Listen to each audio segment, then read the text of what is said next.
But as we reported, her victory was brief. The company exercised its right to appeal. Well, that appeal was heard this week, and yesterday June learned that she'd won again, and she will now receive her compensation. Now, apparently we all dream, even if we can't recall what we've dreamt about the next morning. But our final story is very strange. It concerns a man who not only remembers the details of his dreams, but uses them in his work. He's a dream detective.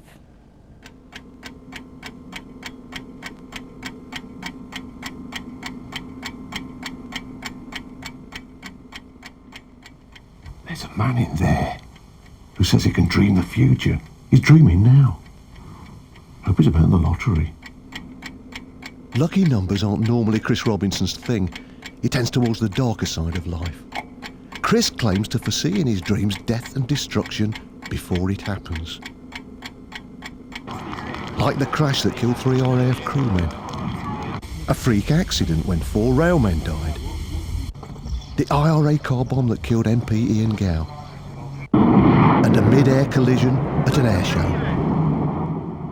Chris, when did you first become aware that your dreams were trying to tell you something? In about 1989. I dreamt a dream where there was a soldier who took me on a journey in this dream to where there were some terrorists. And I woke up remembering much of the detail. And I reported that to a police officer. And then 11 days later, that became real. And there were terrorists where the dream said they were. Guided, he says, by dead people's spirits, the former TV repairman became a kind of self-appointed dream detective, trying to warn the military, politicians, even the royals of impending doom. For the real cops, he was a headache, but they couldn't afford to ignore. For 6 years, Chris has had a sort of psychic minder to check out his dreams for anything useful. He was something of a loose cannon to start off with, because he was turning up at RAF stations, or he was telephoning police headquarters and telling them about bombs that were going to go off or IRA activity. And he would mention names of senior officers from the anti-terrorist squad, or he would mention names like Graham Bright, the MP, to support what he was saying. Now, wouldn't you like to believe an ordinary bloke like Chris could be a human barometer of bad news? I would. But nah, can't be. Can it? Sometimes I write down things while I'm asleep, while I'm actually dreaming. Sometimes I write things down when I wake up in the morning. It depends. Different dreams are different. And you wake up in the morning and say, hello, what's this? Yes, I wake up in the morning and read what I've written.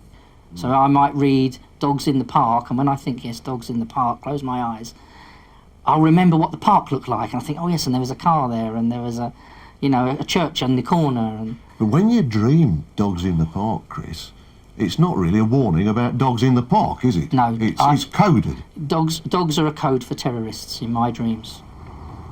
Whew, I've always been a bit suspicious of dogs too. Perhaps I could crack the code of the Dream Detective diaries. Chris fetched them from a safe house, where he keeps them for security reasons. Chris, can you give me a hand with this? It's to me, this is all a little bit vague and difficult to understand. Burgers.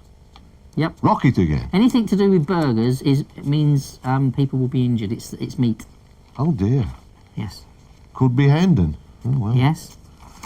Was it Hendon? No. Oh. But a lot of this you must be able to get nothing out of. A lot Bus of it. stop. What bus stop? Well, bus stop is They're BS. around us all the time. Ah. Yeah. Bristol, and I've put Bristol up there. But I can't see why the spirits, as you'll call them, can't say to you, bombing Bristol. All this BS, bus stop, and you've got to work it out as if it's a crossword clue. Well, there you are. I don't know the answer to that. Don't they ever say why they're doing that? No? Was there ever a time when you started to think, this bloke probably is a psychic detective? It's very difficult because being a police officer, because I would always be looking for the alternative answer. If he was coming up with a prediction, I would be looking into it and saying, yes, but this is a very clever, calculated guess, Chris, and I can understand how you've come to this conclusion. So I would always be looking for another explanation. Dogs, burgers, bus stops, bombs, Bristol, riddles and postcodes. But he does claim that some pretty high-up chaps will stand by his stories. And boy, are they some stories. I had a dream where the terrorists were going to get a white van and launch rockets against John Major. I saw the words, the Mall, literal, and I wrote on the dream notes the words, the Mall. I drew the house and the door of number 10 Downing Street. It's not always necessary to decode it. Sometimes what you see is what you get. Terrorists launch a mortar bomb attack on Downing Street from this van in Whitehall.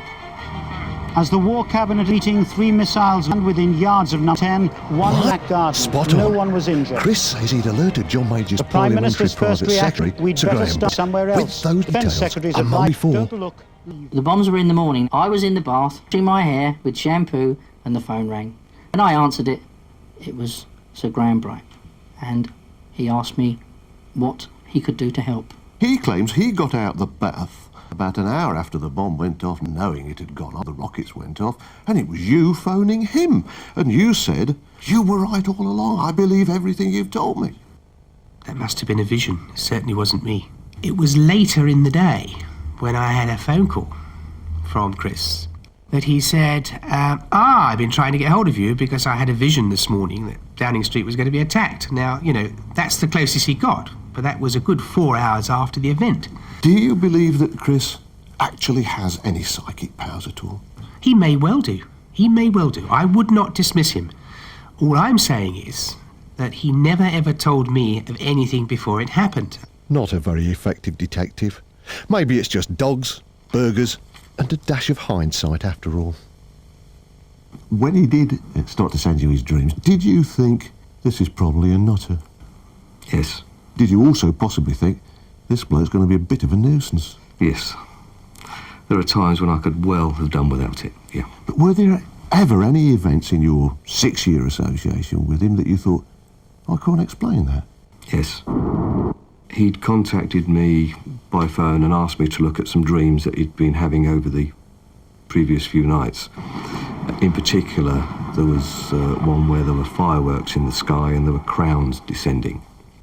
He then attempted to contact me again to say that he'd now had dreams of an air crash and that he was going to an air show the next day.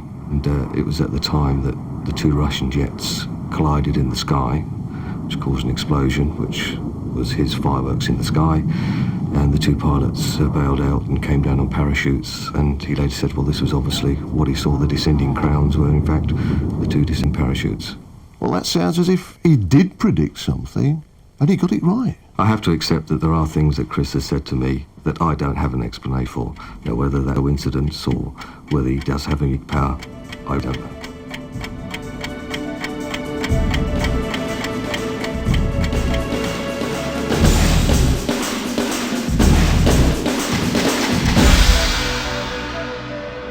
Makes you think. That's it from Here and Now for this week. We're back next Wednesday.